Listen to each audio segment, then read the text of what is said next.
आरव अब उस कमरे में था जहां दीवारों पर अजनबी औरत की तस्वीरें थीं।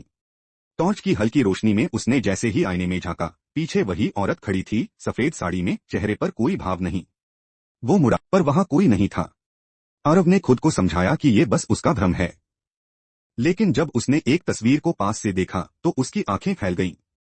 उस तस्वीर में उसका चेहरा था। ये कैसे हो सकता है, उसने बड़बड़ाया।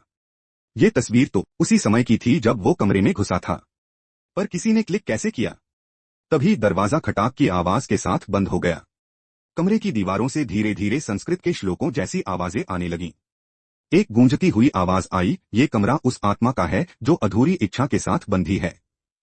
तुमने उसे जगा दिया है। अब या तो उसकी कहानी पूरी करो या खुद एक कहानी बन जाओ। आरव को कुछ पुरानी फाइलें मिली, उस हवेली की मालकिन रत्नमाला देवी, जिनकी रहस्यमयी मृत्यु इस कमरे में हुई थी। किसी ने कभी पता नहीं लगाया कि क्या हुआ, पर उनके आखिरी शब्द थे, आईने के उस पार मेरा सत्य छिपा है। आरव ने उस आईने को छूने की कोशिश की और तभी आईना पिघलने लगा जैसे पानी हो, और अगले ही पल वो खींचकर आईने के भीतर चला गया। अब कमरे में फिर से सन्नाटा था, पर अगर कोई ध्यान से सुने तो आईने के अंदर से एक धीमी आवाज आती है, मुझे बाहर निकालो, चाहो तो इसका तीसरा और आखिरी भाग भी बना सकता हूँ जहाँ सच सामने आएगा। बताओ, जारी रखें।